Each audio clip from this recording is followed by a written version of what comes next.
job skills, and leadership training, and into employment. This is how we build confidence and instill a positive mindset so they can achieve bright futures for themselves, their families, and communities.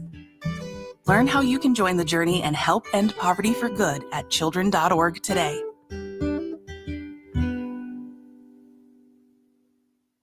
You're listening to WVGM AM and FM Lynchburg, now powered by ESPN Radio and streaming on the VTRN Sports app. Get more on the Sheeler Motor Mile, your trusted dealer serving Southwest Virginia and surrounding areas for over 50 years. With more selection, more value, and more finance options. Plus, your trade is worth more. Shop local and save more with straightforward pricing, plus exceptional service and selection. Your search ends at the Motor Mile. Choose from over 900 quality pre-owned vehicles, plus a massive selection of new car brands in Southwest Virginia. Honda, Hyundai, Toyota, Subaru, Kia, Chevrolet, Mitsubishi, Chrysler, Dodge, Jeep, Ram, plus the used car superstore. 11 new car brands, 900 used vehicles at one location. Volume selling means volume pricing, and we've got more than any other dealer in the area. The Sheeler Motor Mile delivers choices. Here's the difference. Sheeler owns the finance company and makes getting approved for credit simple and easy on the Motor Mile. Flexible financing options for every budget to get you on the road fast. Get more on the Sheeler Motor Mile with a certified friendly staff and no games, no gimmicks. I-81 exit 118C in Christiansburg. Call 866-SHEELER1. Always open at Sheeler.com.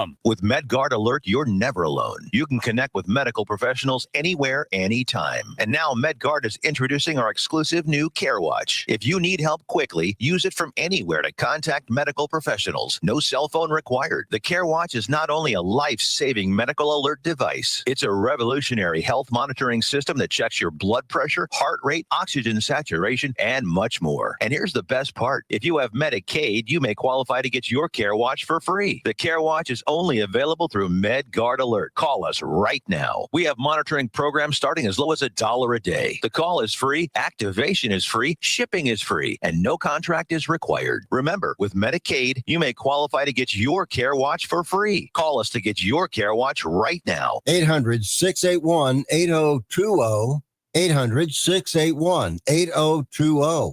800-681-8020. That's 800-681-8020. Looking for everything happening in and around Central Virginia that used to be in the morning paper? Start your day at the LynchburgPortal.com. Get the latest news updates from Bill Trevero, plus up-to-date weather from VTRN's own in-house meteorologist, Matt Ferguson. So you're always in the know before you head out the door. Want to listen on the go? Stream classic hits on Rewind 103.9. Get breaking local news on WIQO, or catch the best sports talk and play-by-play on VTRN Sports, powered by ESPN Radio, all right from the portal. Looking to save? Check out insane radio deals for great local discounts, or explore local podcasts featuring the voices and stories that make our community special. Plus, connect with local businesses through the Lynchburg Business Alliance directory and stay in the loop on the latest events from Lynchburg Tourism. It's all right here. Local news, weather, sports, deals, and more at the LynchburgPortal.com. Your gateway to everything Lynchburg.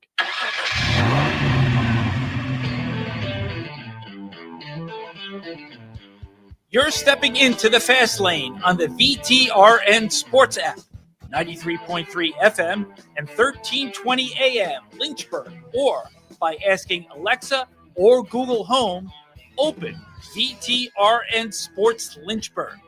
Now, take the fast lane through the topics that matter across the Commonwealth. This is the Fast Lane with Ed Lane. So first of all, when we say the word epidemic to start the fast lane, let's be real, this is nothing close to an epidemic like COVID-19, the pandemic a few years ago. You could argue the fallout from that as well. And then, of course, other epidemics in the United States. The opioid epidemic is an example of that, among many others that have popped up. But we're saying this tongue-in-cheek because we're trying to have a little fun here in the fast lane. Is it just me? Or, TJ, is there an epidemic in the transfer portal in college athletics? And I'm not talking about the whole Damon Williams from Washington reportedly to LSU situation. By the way, Time to take a detour in the fast lane. This quarterback for Washington, apparently, and by the way, they're student athletes, they're not employees, but he apparently signed an agreement, a contract, agreed to terms, pick your cliche phrase, to go back to Washington about a week ago. And then, even though apparently maybe he and his agency and representation, whether it's a legit agent, whether it's like Uncle Tom, Bob and Smith, I don't know. Pick your name here. But they apparently missed the fine print that Ross Dellinger is reporting that there's a clause in there that prohibits him from entering the transfer portal. Now, how enforceable all this is, I have no idea. If you are a legal consultant or you know someone that would love to get publicity, fastlaneedlane@gmail.com or Facebook, Twitter, Instagram, we would be glad to meet with you. Trost Law, they are our partners, of course, but this is not their area of expertise. They're very transparent about that. That's why it's worth having them on your side if you're involved in an auto accident or suffer a personal injury. But it's not about that. First of all, who's shocked that LSU is the reported destination? Imagine this. No. Lane Kiffin has no regard for contracts and commitments. Are you shocked about that, TJ? No. Mr. Bail on your team before the playoffs happens to have no regard for other contracts or commitments. Nope, not shocked at all. No, indeed. Again, Lane Kiffin is the one who cheats on their spouse to be with you, and then you're shocked that they cheat on you with somebody else. You can't really play that game and be shocked. Just saying. So, we've got that out of the way. Now, After Ed's potentially unnecessary detour, let's get back on the road in the fast lane. there is still an epidemic, loosely speaking, of course, to discuss here in the fast lane. The epidemic we're touching on, TJ, is I'm forever a Flame, forever a Duke, forever a Wahoo, forever a Hokie, forever a Monarch. Pick your school here. We just rattled off the 5 1A programs in Virginia. Look, I get it if you're, we'll use him because he's a local example, and we'll get to this in the Fast 5 at 5-ish in about 5-10 minutes from now whenever we wrap up this portion of our chat. But Eli Wood, who went to EC Glass, 4 years at the University of Virginia, I will emphasize this part, graduate from the University of Virginia, and then enters the transfer portal. I can buy someone like that going forever a Wahoo. Totally get it. Alonzo Barnett from JMU, graduated, stuck around, helped them get to the college football playoff. Hard for them to repeat that. Never say never, but ask Liberty. A lot of fans have felt we should always get back when it's really hard and only one team most years. It's going to be more so now they're going to get this ironclad. But only one team in the majority of years is going to the college football playoff. So, or New Year's Six Bowl in Liberty's case. It's going to be really hard to do that.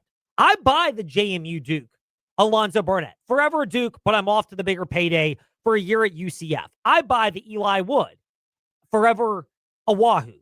They both graduated. They paid their dues. They were at the school for a period of time. It makes total sense. But there are a number of these guys out there where I'm left just rolling my eyes whenever they, or their representatives, put on social media forever a blank. Like TJ Bush. God bless him. Again, no issue with him heading to the transfer portal and getting paydays at Cal and then reportedly most recently at Minnesota. But if he transfers from Minnesota next year to the next highest bidder, even transferring from Cal, it's a little much for me. I'm forever a Flame, forever a Golden Bear, even though I was only there for less than one calendar year and only one season. And now I'm going to forever be a Gopher. Like, does this sound ridiculous, TJ? When these players, or like another one, who's the defensive tackle? Hunter Osborne from Alabama to UVA back into the transfer portal. Forever a Tide, forever a Wahoo. I mean, this sounds so stupid. Like, am I off base, or is there something about how ridiculous this sounds? If you go to a school for only 1 year and then transfer, the forever thing is so tacky. I like the word. All right. It's time for a quick confession. I love the word tacky. Are you in the midst of wedding prep with your fiance, Brenda, and she has you probably heard the word tacky far too often? A couple of times, yeah. I'm shocked that a bride-to-be would ever interject with her opinion. Just saying, for those watching Fastlane, Ed Lane, and VTR and Sports on the socials, I am pointing at my wedding ring. I too have evidence of having been down this road. The word tacky comes up a lot. Trust me, you'll get more of that. So when you're talking about this, though, if you've committed to a school for a period of time, I get it. Yeah. Or even if I can to an extent understand it from someone like an Evan Dickens, who basically it wasn't happening at Georgia Tech. Then he transfers to Liberty. He has a good year, and now he's off to Boston. I understand it. But even when you've transferred, for the most part, should we put a rule in? Once you've transferred 2 or more times, forever a blank has got to go. Absolutely. You can't be TJ Finley and hop into the portal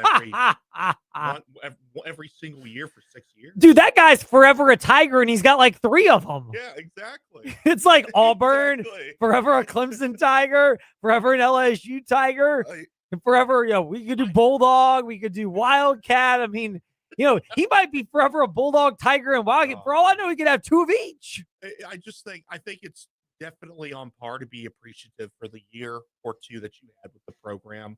But my thing is, like you said, when you're only there for a year and you say forever a Hokie, forever a Wahoo, I just find it tacky. I do. Like, who's buying that? Yeah. Well, the fan base isn't buying it for sure. Like, no way am I sitting there going forever a blank. Like, what's the Liberty fan reaction when they see TJ Bush forever a Golden Bear? Like, dude, he was forever one of us. Now he's forever one of you. Right. It's like it's like a side chicks. Yeah. Best way to describe that. it. No, that is. Best way. I am giving you the tacit applause for that, TJ. It is fantastic. That's a great analogy. Again, I don't begrudge these players for getting what money they can. The majority of them are going to, we'll mock the NCAA for a second, go pro in something other than sports after their eligibility expires. So I get that. The NCAA, due to their negligence, and rather than spending $400 million over a 10-year period to figure out how they could have a better system in place, they spent $400 million over a 10-year period to preserve a system that was always going to blow up. Like, it is the biggest element of workplace malpractice and negligence. And you know who I feel bad for? The enrollment offices. Unless you're at Carolina, you can take classes there. But I think I just have to feel bad because now you have all these athletes coming in and you got to get all their classes together and all that paperwork. I can only imagine. Oh my goodness. I mean, it really is. It's a ton. Now, the schools are going to keep up with this because as long as they're making money, especially the bigger ones, they'll deal with it. Like Virginia, for example, or Virginia Tech, or your power programs, as long as they're in a spot where they can make money, they will deal with the headache. And again, you're playing the game. We touched on this with Virginia when they brought in Testa Ritter, Virginia Tech with Neoclis of Dallas, Baylor with the player from the G League that they brought in that created a big storm last week. All of that being your college basketball examples. I don't begrudge any of them. They're just playing within the rules or lack thereof that exist. And therefore, I would do the same thing. Keep testing stuff. Keep allowing this to transpire. Is it a hot mess? Absolutely. Is it laughable? For sure. Do I believe that the majority of these athletes are actually student athletes getting meaningful degrees? Haha, really? I would rather them have a clause where any school for whom you play, you can go back and get tuition covered for a 4-year period. You're on your own for room and board, but we will cover your enrollment and tuition to go back to that school. I think that's a very reasonable proposal. And then let's just cut the charade out here of these guys going to class when you are forever a Flame, forever a Golden Bear, forever a Golden Gopher. That's where I just laugh. And there've got to be ways that make at least a little bit more sense than this one. I agree. Meanwhile, what we can also all agree on is that if you want to pay full price, just go ahead and keep missing InsaneRadioDeals.com. But if you want discounts, head to InsaneRadioDeals.com. Oliver's on Rivermont and 801 Raw Bar. They have merged to the Oliver's on Rivermont location, but you can enjoy both restaurants and their menu items. Mix and match however you like. InsaneRadioDeals.com has specials on those gift certificates. Also, Rise Up Climbing. Whether it's 1 month, preferred memberships, or day passes. Think about this. It is warm today. It was in the 60s earlier today. I don't think it quite got to the maximum comfort level of 73 degrees. But it was close. It's not going to last that way forever. This weekend, it's going to be rainy. And you're going to be going, how in the world do I engage in some type of fun activity with my friends? Or, in my case, your children? The answer is InsaneRadioDeals.com. You head there, you get those day passes for a special deal at InsaneRadioDeals.com to Rise Up Climbing, and you can go and enjoy it. And once you like it, then you can go back and get the 1-month preferred memberships for 2 or the 2-month preferred memberships for 1 person. Mix and match however you like. They are ready for you on that and so many other great items at InsaneRadioDeals.com. Now, speaking of transfers, it's time to get into all of that. Player transfers in the Fast Five at 5-ish. It's time for Fast Five at 5-ish. 5-ish minutes on 5 relevant topics done around 5 p.m.-ish. Ish, because our counting skills are kind of ish.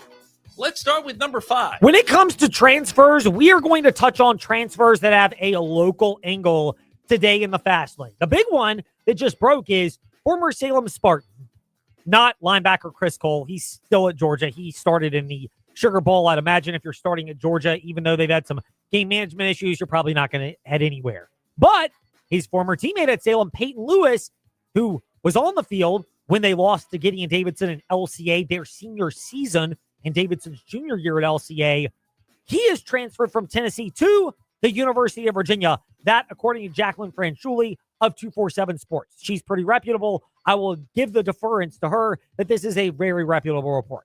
I like it for Virginia. Look, he didn't do much at Tennessee. That's why he's in the portal. If he had performed, they would have found a way to keep Peyton Lewis around.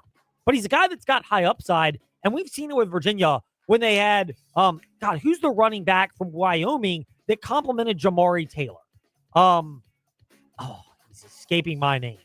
Fast Lane, Ed Lane. It'll hit me as soon as we go off the air. But Virginia had a 1-2 punch in the backfield. They will go after somebody else, but Peyton Lewis is the type of high upside 4-star recruit. He was a track star.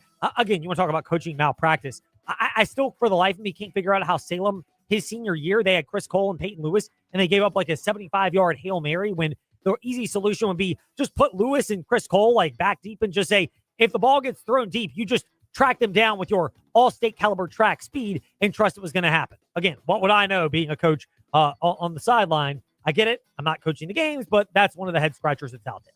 But I get it for Peyton Lewis going to UVA. This move makes sense for the Cavaliers, and it does not preclude them from grabbing someone else. It is a flyer worth taking. Meanwhile, other transfers, different direction. Number 4.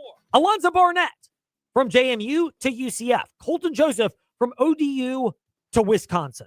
The Joseph one is one that really intrigues me because Wisconsin is in a clear must-win scenario with Luke Fickell as their coach. They've disappointed in his first couple of years. And again, to get my usher on, I have to confess that I thought he was going to be a better hire at Wisconsin than he was. But Colton Joseph's the type of guy that he's got size for durability. He's got good passing ability. He can run the football. Liberty saw that. And it seems like he's the type of guy that's worth taking a flyer on at Wisconsin. I don't think he was ever going to be a fit for Virginia Tech. We will get more into that in just a bit here in the Fast Five at 5-ish. But that, and then Alonzo Barnett from JMU to UCF. Again, he graduated. I have no issue with Alonzo Barnett going to UCF. I love his intangibles as a leader, but he's under a 60% passer, and he's under 6 feet tall at quarterback. You've got to be really good under 6 feet tall with good accuracy like Russell Wilson, not the version now, but the one that was in his prime. Or a quarterback like Drew Brees, who has pinpoint accuracy. If you're under 6 feet or at that mark, you need to be on that level. He's just not. So Alonzo Barnett needed to get a payday while he could, and there was a coaching staff change which made a logical transition, plus he graduated. Joseph from ODU to Wisconsin, that's one where I like the upside. I'm very intrigued by it. I'm not projecting Wisconsin to go to the college football playoff, but I think he's the type of guy that can at least give them some successful performances. They have not had a great quarterback in a couple of years, from Tyler Van Dyke to the recent bunch they've had. I think Colton Joseph will fit well, and I think he'll be what Luke Fickell needs to get that offense rolling. Indeed. Meanwhile, local players we get to in Number 3. running back Davis Lane from JF and then LCA has entered the transfer portal. He's got 1 year of eligibility remaining. Again, I would say this is a forever Oahu that actually makes sense. I know we're grading this now, forever Oahu.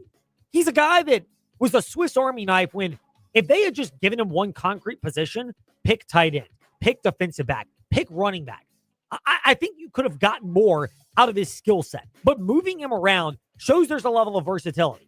I would say this, and we'll repeat this in just a moment, but the fact that you play multiple positions might position him better to have a shot in the NFL. Now, I don't see overarching athleticism, but multiple positions equates to special teams contributions as well. And you can carve out a nice career. See former Virginia Cavalier and William Campbell General Cedric Pierman, who had a good 8-9 year NFL career with the Bengals, not because he was a prolific running back like he was for Brad Bradley at William Campbell or for Al Groh at UVA, but because he could contribute on special teams. And at that level, if you're a good special teamer, they will just keep you around. And don't get me wrong, it may only be a couple million a year, but a couple million a year to be a special teamer can propel you for your next phase of life. That's where there's hope for Davis Lane. I just wish at Virginia he could have gotten more consistency at one position, because I think they kind of shortchanged him on getting that to where he could be a legitimate tight end, a legitimate running back, a legitimate defensive back. And truthfully, I think he probably would have been better suited to be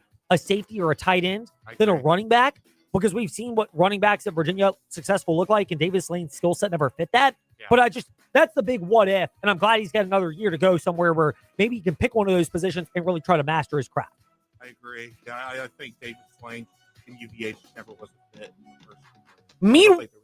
Meanwhile, speaking of transfers from UVA and some of the things we touched on, number 2, former EC Glass Hilltopper and now former Virginia Cavalier wide receiver Eli Wood is entering the transfer portal also with 1 year of eligibility remaining. Like Davis Lane, he could say forever a Wahoo, and I will actually believe it, not roll my eyes at the ridiculousness of it. He graduates from UVA. He's a player that contributed 4 years there. He grew in his role. He, too, has embraced special teams, which I know he came on over the course of the season as a wide receiver, and he's got a real good, thick build at 6'1", about 215. The weight will get more accurate over the next couple of years if he pursues the NFL further. But that's the recipe for somebody that could carve out a role in the NFL. I get it. The easy comparison is the white guy at wide receiver in the slot, so he's the next Julian Edelman or the next Danny Amendola or the next Wes Welker. Where I really see Eli Wood having more value, though, at the next level is not necessarily in those skill sets. It's in the skill sets where he can contribute as a special teamer on top of that. Because when you're just starting out and you don't ooze great athleticism, and Eli Wood has a lot of positive traits, but doesn't ooze that next level athleticism. The next step is being somebody that can then go forward on special teams and provide that additional value, making it harder to cut you. It's the same advice I would offer a lot of young people just outside of the world of sports. Put yourself in a position where before you advance further in your career, find an area where you can be good. Media is an example of this, doing multiple things. And therefore you can make yourself invaluable and have more opportunities. Eli Wood fits that description. Meanwhile, the Virginia Tech Hokies, they have settled on Ethan Grunkmeyer as their top quarterback of choice. I like this for a couple of reasons for Virginia Tech. I know there was noise around Colton Joseph. I love his skill set, but he only had 1 year of eligibility remaining. And for Virginia Tech, you can afford to take a guy that may not be there at the beginning of the first season, but by the end of the first year, you are praying, and I'm going to curse for a second here in the fast lane, you are hoping that he can develop into that. But Ethan Grunkmeyer's last couple of games, Rutgers, Michigan State, Clemson in the bowl game. I get Clemson's not what they used to be, but he performed very well over the stretch run at Penn State. He's a James Franklin recruit. He's got 3 years of eligibility remaining. And I like the fact that he stuck around at Penn State when bleep hit the fan. All the bad stuff with James Franklin's dismissal. And some players could have opted out. Grunkmeyer never did. I think that's a fantastic trait to have. It's one of the knocks on Bo Pribula, who bailed on Penn State before their playoff run last year in the middle of it, before their season ended in the college football playoff semifinals against Notre Dame. Because, look, I get Lane Kiffin did what he did, and I get other players might be going down this road, and we're seeing some of them right now. If I'm in the NFL or at the next level, that's where I have legitimate questions. I don't fault guys at the NFL for getting as much money as you want while you can. The NFL is a business. Everybody understands it at that level. Although I do think it stunts development. That's a topic for a different day. Where I do have a challenge is in the middle of a playoff run. If you saw that in the NFL in the middle of the playoff run, we'll just throw this example out there because you'll hear his game in the middle of the afternoon on Sunday, part of our NFL coverage right here on the VTRN Sports app. But let's just say Lane Johnson of the Philadelphia Eagles, who was back at practice today, said, there's a chance I could negotiate another contract this offseason. I'm going to take it safe. How in the world would that fly over in the NFL? It wouldn't. And I get you got generational money. But that's the type of thing that is a red flag raiser at the next level. Grunkmeyer, as of right now, does not seem like he has checked that box. If anything, he was loyal to Virginia Tech or loyal to Penn State, even when they had a coaching staff change. Meanwhile, when we return to the fast lane, we'll get some perspective on some of these players from the backyard going to different colleges in their careers so far. Bob Alvis of the Sports Buffet podcast will weigh in on that. Plus, we will also ask him about the start of district play in boys basketball, girls basketball in the Seminole and Dogwood districts. All that when we return here in the Fast Lane on the VTRN Sports app. And if you missed anything, Fast Lane, Ed Lane, however you consume podcasts.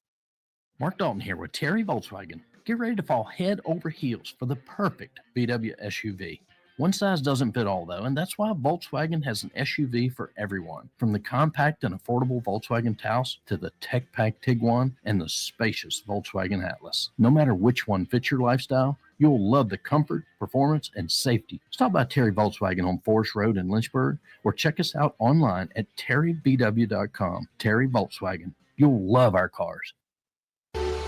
At the Farmers Bank of Appomattox, we've been serving Virginians for over a century, and we've stayed locally owned and operated for over 100 years. So when you bank with the Farmers Bank of Appomattox, you've got the peace of mind that our team members have a multi-generational standard of being responsive, professional, and caring. That's how we treat our neighbors and friends. With all the uncertainty in our world, now is the time to come to the Farmers Bank of Appomattox. Your community, your bank, your future. Hey, small to medium business owners, if you're frustrated with slow IT support, high costs, or paying for services you just don't use, it's time for a change. Hi, I'm Colt with We Fix Stupid Computers. We provide reliable on-site and remote support tailored for businesses just like yours. And we go beyond just fixing problems. We empower your staff with real tech knowledge so they can work smarter every day. From repairs to training to full IT support, we save you time, stress, and money. Call We Fix Stupid Computers, 434-525-8590, where smart support meets real savings. Your home is more than just walls and windows. It's where life happens. And at Right Choice Construction, we get that. We're not just builders. We're fathers, mothers, neighbors, just like you. And every nail and every beam reflects our commitment to creating a place you're proud to live in.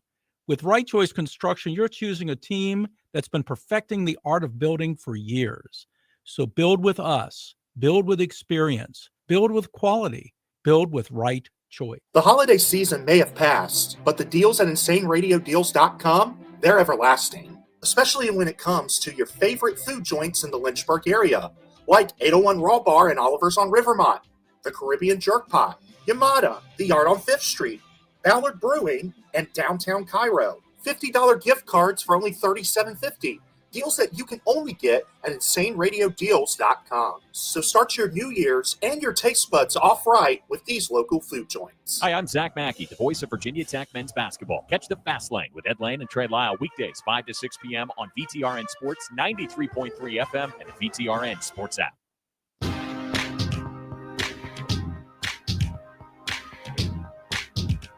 Step into the Fast Lane 24/7 at Trey Lyle VT and Fast Lane Ed Lane on Facebook, Twitter, Instagram, YouTube, and wherever you listen to podcasts. Now, back to the Fast Lane. He's Bob Alvis. He is our boots on the ground local sports reporter because Bryson Gordon of newsadvance.com joins Trey Lyle in the morning warm-up 7 to 8 a.m., just like he did earlier today. And I don't have to get my usher on because I have listened to that interview, and they really did not delve much in to high school sports today, understandably, because it's been a couple weeks and a lot's happened with the Liberty Flames. So that's where we come in the Fast Lane. As Bob Alvis of the Sports Buffet podcast joining us once again. Bob, great to be speaking with you. We hope you are well, and a happy new year to you and yours.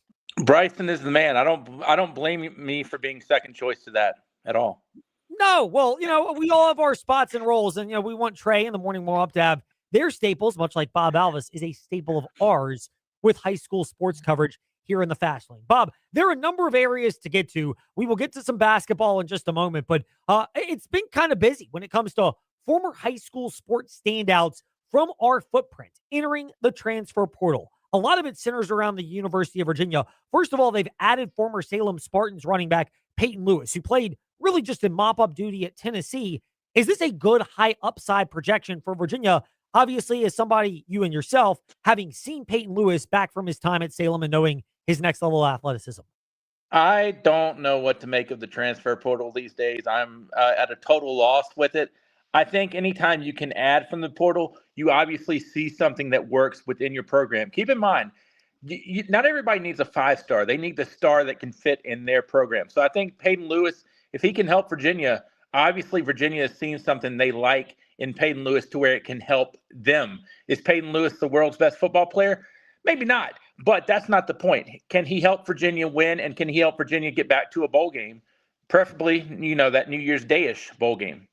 Yeah, that's a great point about that. And you mentioned, not everybody needs 5 stars. It seems to me a lot of that, the example of how Peyton Lewis could be a fit at Virginia is at Tennessee and a lot of these bigger SEC programs. It's just about accumulating as many high-end talented players, knowing that some of them may not develop, and you're not even often in the business of developing guys as much as wanting ready-made players that can plug into a system. How much is that a spot where, and again, we'll get to this on the other side, but guys like Davis Lane, guys especially like Eli Wood, who did develop very well at Virginia, those can be the type of stories of, okay, Virginia is the type of place where you could theoretically develop into a standout if you give it some time. Right. I heard you talking about Eli. To me, the best thing that could happen for him would be like a Steve Tasker role, because Steve Tasker excelled in that special teams role in Buffalo for so many years. If I had the career of Steve Tasker, even going back a little bit farther, Bill Bates with the Cowboys, if I can have that special teams role, they're just as important as, anybody else on the team. So I'm not a big fan of the transfer portal the way it's set up now, because it is the wild, wild west, as I'm sure you've talked about many times. But, if you're going to have the portal out there, use it. And kids are definitely going to take advantage of it to find the best situation. And coaches better take advantage of it, because if not, they're going to be on the unemployment line really quick. Oh, I mean, it's a total mess in college. We're all keenly aware of that. But you touched on that with Eli Wood. I love the examples, by the way, from back in the day with Bates in Dallas or Tasker with the Buffalo Bills. Is there maybe even a good local example to this? Cedric Pierman, who had a run of great success with William Campbell when Brad Bradley was there, winning state championships. He went to Virginia, but he made his bones in the NFL and had almost a decade of a career, largely because of the special teams capabilities. Right. You look at your 5-star people in high school when they get recruited to college, and some of the stars have to move over to the special teams. And I can tell you, one of my favorite players ever to play college and pro football is Shane Graham, because those point after touchdowns and those field goals matter just as much. Is a kicker a special teams? I don't know what it is if it isn't. So, I think obviously if not everybody can kick and punt the football, but you need people to make the tackles. You need people to make the returns, and you just need people to be steady Eddie. Hey, don't forget blocking. That's a pretty big deal. JT Cruz will tell you that one. When you're talking about steady Eddie, you're not referring to me, of course. You've seen me in my not so steady moments, Bob. You don't even have to get your usher on and confess. We all know that that's the case. But you touched on this. By the way, you mentioned the transfer portal. One thing we made a point of to start the fast lane, and I did it on a TrostLaw.com fast take, is the epidemic. I'm using this in air quotes, of course. But the situation where a lot of these guys are forever and then they have like multiple schools that they are forever a blank mascot, if you will.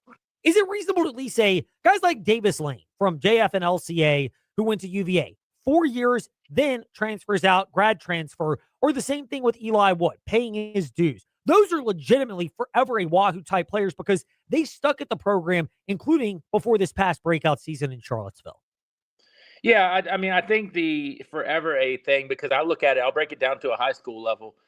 I look at it more as a coaching thing, because when you hire a well-respected alum or whatnot, at some point you're going to probably have to be prepared to fire that alum. And I don't know how somebody can say forever a B or forever a Cavalier if they let me go, because chances are I've got bad blood with that organization at that point. I'm not as big of a fan of the forever, type of things. I believe it more in a forever friend than a forever wedding date. if that makes sense. So I'm not a big fan of the forevers because I think forever is a myth. Yeah, I think that's a very good point as well, given the transient nature of college athletics. Meanwhile, we will shift over to high school, but we will stick on the gridiron with Bob Alvis of the Sports Buffet podcast, who is with us here in the Fast Lane. Bob, you probably saw this one coming, but Liberty High School promoting Brad Womack, they basically just removed the interim tag and have named him now their permanent head football coach after this past season. How much did he earn that title, given the way that they didn't win every game, but they looked a lot more competitive in a lot of games and clearly looked like they took a step forward, not to mention on such short notice? Yeah, the sports that didn't look as good at Liberty are looking a lot better now. Coach Womack, obviously one of the big ones. Coach McSweeney in basketball. Liberty's playing a lot better on the hardwood as well. I think what kids want, and I saw something on Twitter to where one of the Hampton football coaches said kids want discipline. I think kids want stability. And when you have Womack with the interim tag off, it shows some stability. Now, I get we're in the society of what have you done for me lately, but I think Brad Womack is the guy to go for that job at Liberty, to have that interim tag taken off because, A, he wants to be there. He's got character, and that's the biggest thing. If you can teach character to your kids, I think that's a step up. Obviously, coaches are getting younger these days, which I totally support because I think you have to be able to relate to your kids. And I think Womack is a slam dunk for Liberty because, let's be honest, not a lot of people wanted to go to Bedford with what had been happening record-wise. Yeah, that's a great point about how difficult that job was. There's year 2 that will change things with this, but for Liberty, how reasonable is it? And I'm not going to believe that people immediately think they're going to vault themselves into the, LCA, heritage type contender at the top of the Seminole District, but that this team can go back to being, kind of like, and I know they weren't this past year, but most years, Rustburg has kind of been the thorn in your side. They play hard. They get a lot out of it. How much is that the goal that you believe that Liberty's offseason takes, which is now that we've got a full offseason with football, we can start to develop these guys and really become that team that you just don't want to play? It's funny because my mom actually went to Rustburg High School, so I've got like a little bit of Rustburg blood in me, I guess. But I think Rustburg has always had that mantra of being hardworking kids. They might not be the most talented and everything, but you're not going to beat Rustburg by just walking in because they are going to work. I think Liberty gets that, that label on the west side. But ultimately, I feel that, kids nowadays have to prove that they're there to work as opposed to being there to shine on their social or whatever, because I think it's a bad precedent that's been set by other people. But I think that kids have to prove that they want to work. But I think if you have stability, that is going to make you want to work more than, hey, who's going to be the coach this year? What are we going to do in the offseason? Are we going to lift weights? I don't know what we're going to do because I don't know who's coach. Now you have that stability with the coach. Bob Alvis from the Sports Buffet podcast, local high school sports reporter and local sports, with us here in the Fast Lane. Bob, we've touched on Liberty football, Liberty basketball. You mentioned John McSweeney's bunch over there. First of all, we'll kind of take a bit of a detour for a moment. Time to take a detour in the Fast Lane. That being this, is it reasonable to say, based on the way they played against each other, that most people would presume that at the top of Seminole District boys basketball right now, it's relatively close between EC Glass and LCA, with the nod going to EC Glass because they won at LCA earlier this season? Came back from double digits in the fourth quarter.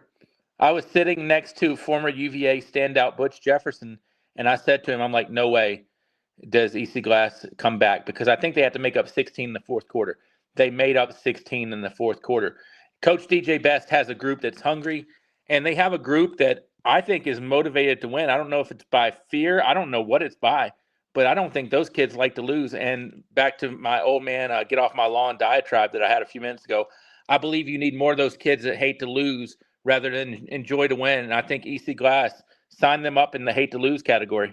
While we're on the subject of detours here in the Fast Lane, if anybody wants to help us broadcast high school sports after the football season, we are always ears to suggestions. If you know of businesses that would sponsor, we're at fastlaneedlane@gmail.com or Facebook, Twitter, Instagram, and then we can work on ways to connect. The reason for bringing that up, of course, Bob, is you said that to Butch Jefferson. No way they come back. And of course they did. So if we were broadcasting and you were next to us, you would have to deal with me pointing out for an eternity now that you applied the coveted or dreaded in some people's minds broadcaster jinx. And it's not a knock on LCA at all, but I guess maybe some people are going to take it that way, which they're more than welcome to twist my words wherever they want to, because that happens a lot. But I think at the end of the day, you're not going to find many teams that are going to blow a 16-point lead. Now, you'll say, well, LCA blew the lead. Well, I'll say EC Glass also came back. So I'm not going to put all the onus on the team that lost the lead. I'm going to put the onus on, you can miss all the shots in the world you want to, but the other team's got to make shots to come back from 16 down. I think it exposed some things for LCA, and I think Matt Klein is very cognizant of that. LCA's played a killer schedule so far. They've played Western Albemarle. They've played VES. They've been in some tournaments such as the Chance Harmon Classic this past week in Floyd. EC Glass was also there. EC Glass really has prepped themselves, too, by a hard schedule in the summertime. DJ Best talked about that at Seminole District Media Day. Matt Klein's team had a hard schedule last year and had a hard schedule this year, and they just played a lot of games in the summertime. You know, I think the Joe Fan has I sometimes call it, will look at it and say, are they tired? I don't know. I don't know that kids get tired like that in a way, but there have been a lot of games on the legs, but I think LCA is going to be fine. I think EC Glass is going to be fine, and I think we'll be talking about them both when it comes to late February, early March. Oh, I have no doubt about that. We were just pointing out the fact that, sometimes the broadcaster jinx is a real thing, Bob. And, any chance we get to point it out, I'm not doing my due diligence if I don't bring that point up. Now, we bring this up as well, back from our detour. After Ed's potentially unnecessary detour, let's get back on the road in the fast lane.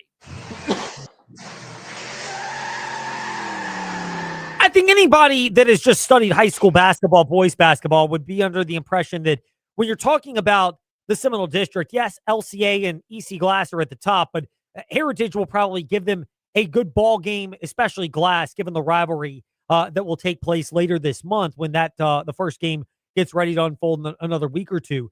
But after that, teams that are dark horses, would you have to put Liberty with John McSweeney, Amherst winning 5 in a row? Would you have to put them in the categories, maybe those next level of sneaky teams that as the district season unfolds in the Seminole for boys basketball, you're all of a sudden going, they're looking really impressive.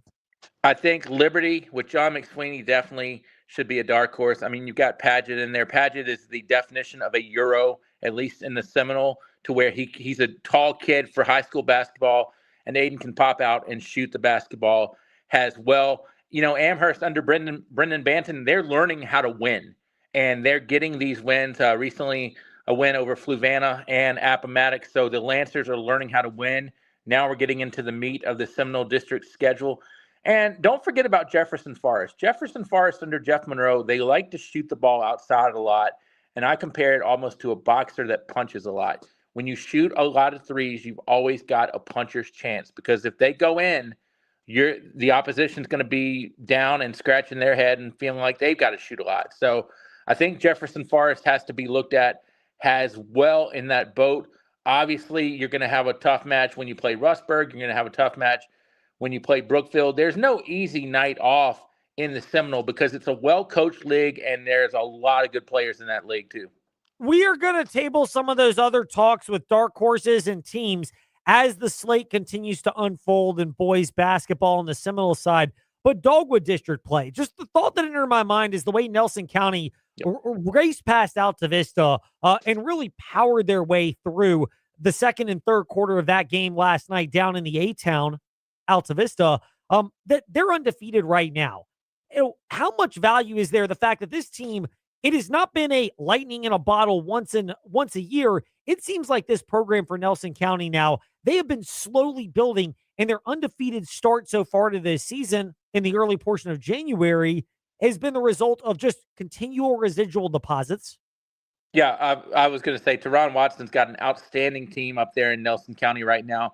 And, Nelson is kind of that fringe place to when people have to go to Nelson County. I don't want to say it's in the middle of nowhere, but it's kind of in between Lynchburg. It's kind of in between Charlottesville. It's a long trip for a lot of people, and I think sometimes it takes a little bit of air out of the sail. Nelson County is a very big gem for a Dogwood District school, and I think it's an advantageous factor for them. but they've been going on the road too. They beat Spotswood, who's been a perennial 3A state contender. Blazers lost a lot, but no, hey, give Nelson credit. They beat them. Nelson County goes on the road and knocks off Alta Vista. Nelson County's been doing a lot of good things, and they've got a lot of good players too. And don't forget, this is a team that went to the state Final 8 last year, and now that John Marshall is maybe not what John Marshall has been in 2A, the proverbial door may be open, shall we say. Yeah, that's a good point about what they are and the opportunity that awaits. That is something that is called a tease, because we will get to that as this time unfolds. Bob, we appreciate yours, though, today in the Fast Lane, touching on a gamut of different topics when it comes to high school sports. We appreciate it, and we look forward to more of these. As always, happy to do it, Ed.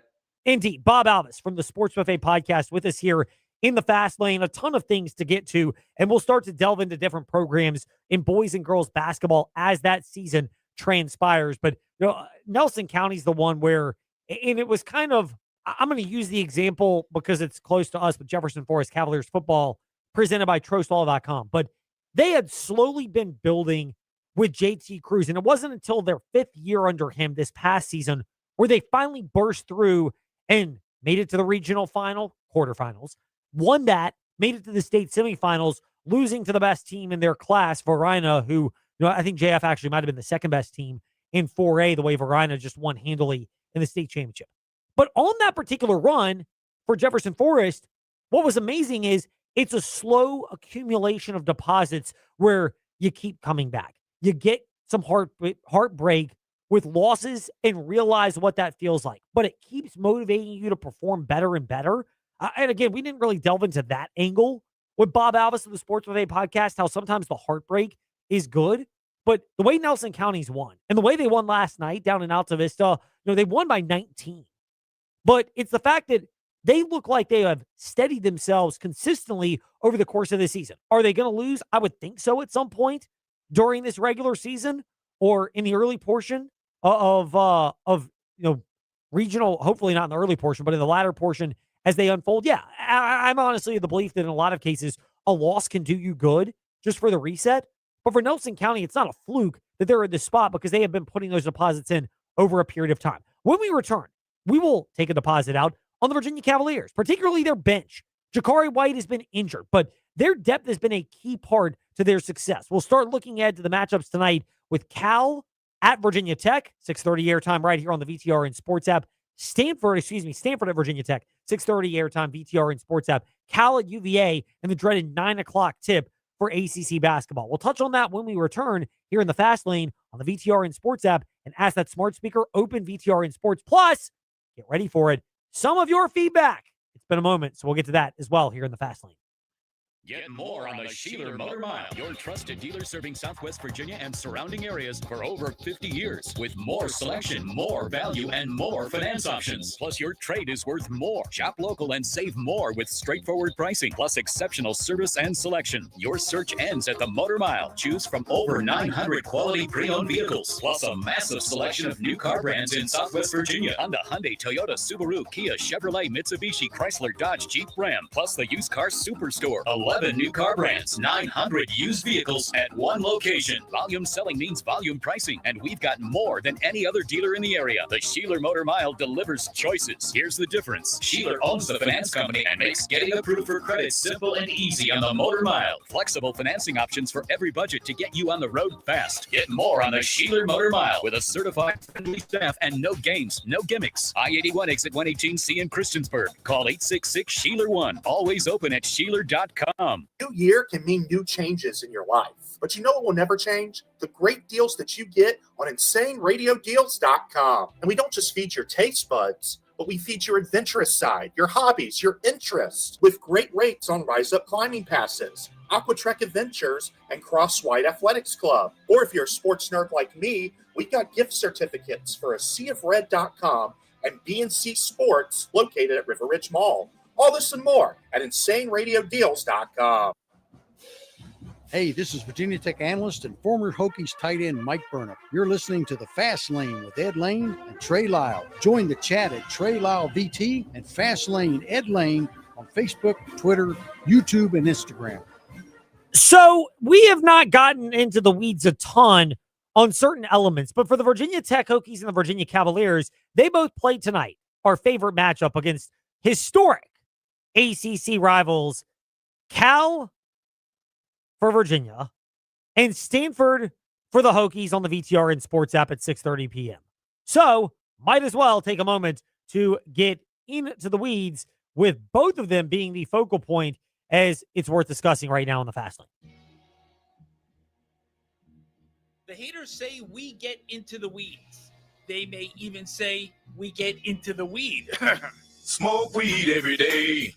Nah, we love getting into the weeds to discuss some cool sports details here in the Fast Lane. So first of all is the game tonight that you can hear on the VTR and Sports app at 6:30 p.m. when Stanford and Virginia Tech get ready to square off. I am looking to see if Virginia Tech can play a cleaner brand of basketball than what they did against Wake Forest. And this is a great point that was made by David Cunningham of TechSideline.com. He actually made it on the most recent TSL podcast that dropped after our chat with David Cunningham Monday in the Fast Lane, wherever you listen to podcasts. But Mike Young and Steve Forbes have played so many times that there is a familiarity with each of them. I would not put that loss in the catastrophic for Virginia Tech. If they lose at a place like Boston College, that would it would categorize itself as catastrophic. Pitt is not very good this year. Georgia Tech has had a down year. Those are the type of losses where if I'm Virginia Tech, okay, you really have to start panting. I don't think we're at the point where we can look at tournament resumes. I don't think they feel as secure as Duke, North Carolina, Virginia. I'll put Louisville in that, even though they lost. Duke kind of pulled away late last night at Louisville. Part of that's the injury to Brown for Louisville. I mean, you're without a top 10 projected pick in the NBA draft, which Louisville was. You need all the arms you can get against Duke. And big picture, Pat Kelsey made the right decision to sit him. But short term, it's an issue. So I don't put Virginia Tech in that category.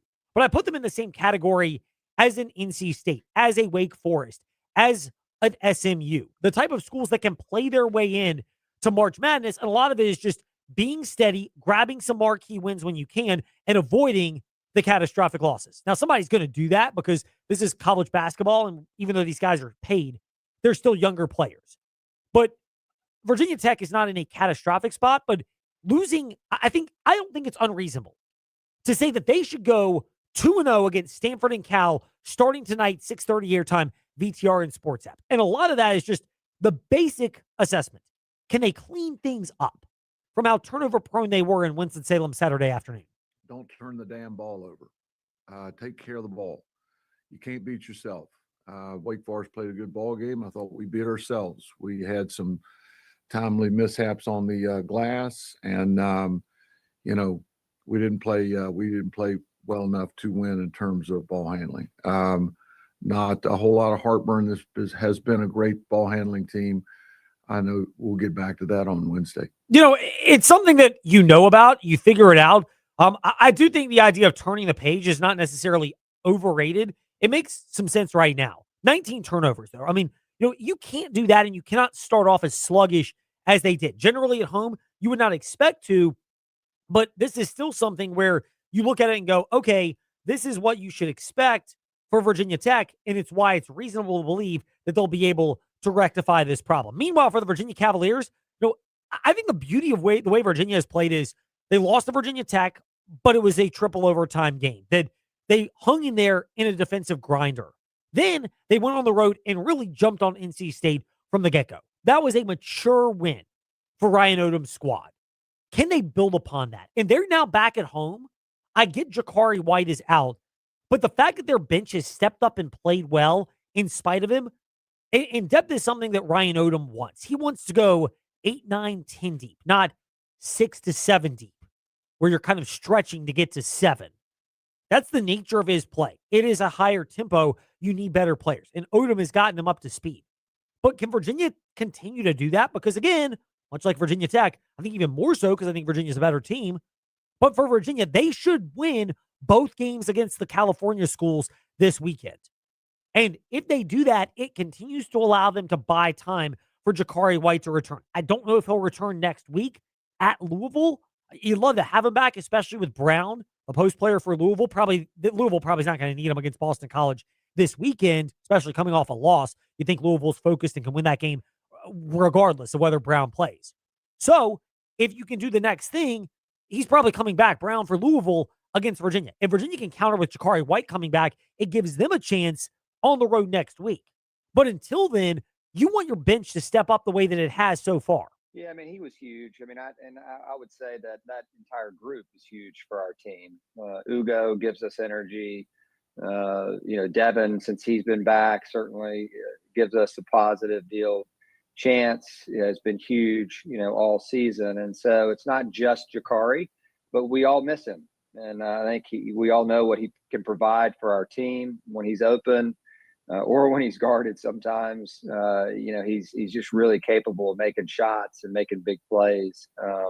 And so we certainly miss that. Virginia clearly does miss that, but they found a way to compensate in spite of that. And the more you can win these type of games, which are should-win games this week, it buys you time for Jakari White to be closer to full strength and not have to rush him back because you feel like other guys are underperforming. And frankly, I think part of why it's worth bringing that up, TJ, is in the back half of the Tony Bennett era, it's clear Tony Bennett's coaching acumen got Virginia wins that their talent probably wasn't going to get them. As we saw when you removed Bennett from the equation last year, it never gelled and materialized for UVA. I think Bennett squeezed the most out of the talent, but when they would sustain an injury, it was much more catastrophic, whereas the way Ryan Odom's constructed the roster, they should be able to withhold these type of injuries. So far they have, but you want to see that trend continuing. No, I agree. I think the trend has to keep going up. No doubt. It clearly does. Meanwhile, we've touched on that particular trend. We pivot off of that in a moment to get some fan feedback. But before we do, a trend is something that happens when you have multiple decades of experience. Not one, not two, not three, not four. A little over 4 decades of experience. And the trend is, if you can continue to serve people the way you would serve your family, being for them as you need, calling you back within 24 hours, speaking with a representative, not being ping-ponged around to different representatives, but you get a liaison who's with you for your entire case. That's why Trost Law has been able to be a staple in our community for accidents and injuries that may have occurred. Your personal injury experts, trostlaw.com and 777-HURT. Now it is time for a little bit of fan feedback here in the Fast Lane. Come join the chat or give us a piece of your mind. Trey Lyle VT and Fastlane Ed Lane on Facebook, Twitter, and Instagram. Now it's time for fan feedback in the Fast Lane. One of them is from West Coast superfan Ben, who has chimed in, and we appreciate our fans wherever they are, West Coast included. If you're listening there, it must be the VTR in Sports app or Fastlane Ed Lane, however you listen to podcasts, because guess what? We keep receipts. right there. I was in a restaurant recently, and on TV, what have they been showing but the ESPN Lane Kiffin 30 for 30. Talk about a Jimmy Sexton PR masterpiece, and the scene is him and his family praying at the dinner table before filming them eating dinner. Just amazing stuff.